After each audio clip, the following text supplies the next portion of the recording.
1 minggu pertama akhirnya berhasil dilewati. Rumah makan Lama Bana resmi dibuka. Pelanggan mulai berdatangan. Omset pun mulai terlihat. Kalau dilihat sekilas, semuanya tampak berjalan lancar. Tapi justru disinilah tantangan sebenarnya dimulai. Karena menjalankan usaha bukan cuma soal berhasil jualan. Ada uang yang masuk, tapi belum tentu langsung menjadi kas. Ada pelanggan yang belum membayar, ada uang pribadi yang mulai bercampur dengan usaha. Dan ada pengeluaran-pengeluaran kecil yang kalau tidak dicatat bisa membuat laporan keuangan berantakan. Di minggu kedua ini, Malin mulai menyadari masalah terbesar dalam bisnis bukan mencari pelanggan, melainkan mengelola uang yang terus bergerak setiap hari. Hari ke-8, hari ini penjualan sedikit turun menjadi 1,7 juta. 900.000 dibayar tunai, 800.000 lewat kris. Di tengah jam makan siang, salah satu tabung gas tiba-tiba habis. Untung masih ada tabung cadangan. Kalau tidak, pelanggan yang sedang antri mungkin harus pulang tanpa makan. Sore harinya, Malin langsung membeli 2 tabung gas dan beberapa kebutuhan dapur lainnya. Totalnya 450.000. Di Vinod, cukup tulis total penjualan 1,7 juta dalam bentuk tunai 900.000 dan dalam bentuk kris 800.000.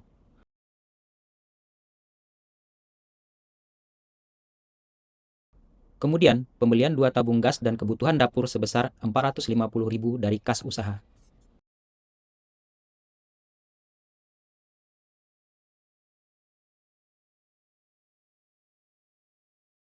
Hari itu, Malin mulai sadar. Gangguan kecil yang tidak dipersiapkan bisa menghentikan operasional bisnis dalam hitungan menit. Hari ke-9. Hari ini penjualan mencapai 1,6 juta. 900.000 dibayar tunai, 700.000 dibayar lewat kris. Menjelang sore, Malin membutuhkan uang untuk keperluan pribadi. Ia melihat kas usaha masih cukup. Tanpa berpikir panjang, ia mengambil 1 juta. Ada 2 transaksi di Vinod. Pertama, total penjualan 1,6 juta dalam bentuk uang tunai sebesar 900.000 dan dalam bentuk kris 700.000. Kedua, ambil 1 juta dari kas usaha untuk kebutuhan pribadi. Vinod langsung memahami bahwa transaksi ini bukan biaya operasional, melainkan pengambilan pemilik. Artinya, laba usaha tidak berubah, hanya uang kas yang berkurang. Hari itu, Malin belajar, masalahnya bukan mengambil uang dari usaha. Masalahnya adalah ketika uang itu tidak pernah dicatat. Hari ke-10. Hari ini menjadi hari terbaik sejak rumah makan dibuka. Total penjualan sebesar 2,3 juta. 1,4 juta dibayar tunai, 900.000 dibayar lewat kris. Melihat penjualan yang terus naik, Malin mulai merasa usahanya berada di jalur yang benar. Di Vinod, cukup tulis total penjualan sebesar 2,3 juta dalam bentuk tunai 1,4 juta dalam bentuk kris 900.000. Hari itu, Malin belajar. Omset yang besar belum tentu berarti uangnya sudah bisa dinikmati. Karena besok sebagian besar uang itu harus dipakai lagi untuk membeli stok bahan makanan. Hari ke-11. Hari ini penjualan mencapai 2 juta. 1,1 juta dibayar tunai, 900.000 lewat kris. Saat pelanggan terakhir pulang, Malin belum bisa ikut beristirahat. Ia masih harus menyiapkan stok bahan untuk besok. Kalau terlambat belanja, beberapa menu favorit bisa habis sejak siang. Malam itu, Malin kembali ke pasar dan membeli bahan masakan sebesar 2,5 juta. Di Vinod, cukup tulis total penjualan sebesar 2 juta dengan rincian 1,1 juta dan kris 900.000.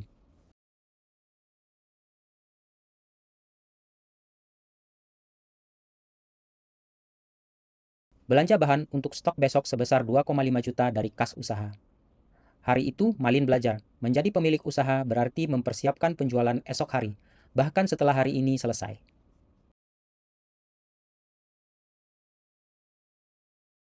Hari ke-12. Hari ini, penjualan mencapai 2,2 juta. 1,2 juta dibayar tunai. 650.000 lewat kris. Menjelang tutup, seorang pelanggan makan bersama beberapa temannya. Total tagihan 350.000. Saat akan membayar, ia berkata, "Besok saya bayar ya." Karena sudah saling percaya, Malin mengangguk. Di Vinod, cukup tulis 12 Juni, total penjualan sebesar 2,2 juta dalam bentuk uang tunai 1,2 juta, dalam bentuk kris 650.000, dan pelanggan berhutang sebesar 350.000. Vinod langsung mencatat 350.000 sebagai piutang pelanggan. Artinya, penjualannya tetap tercatat hari ini, meskipun uangnya baru diterima nanti. Hari itu, Malin belajar, jangan menunggu uangnya masuk untuk mencatat penjualan. Hari ke-13, hari ini penjualan mencapai 2 juta. 1,1 juta dibayar tunai, 900.000 dibayar lewat kris. Siang harinya, rekening usaha Malin menerima 900.000. Itu adalah pencairan kris dari transaksi beberapa hari sebelumnya. Di Vinod, cukup tulis total penjualan sebesar 2 juta, dalam bentuk uang tunai 1,1 juta dan dalam bentuk kris 900.000.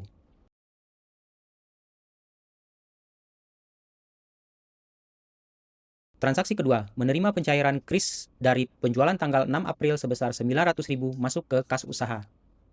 Vinod memindahkan saldo kris ke kas usaha tanpa menambahkan omset lagi. Hari itu, Malin belajar, uang yang baru masuk ke rekening belum tentu menambah penjualan.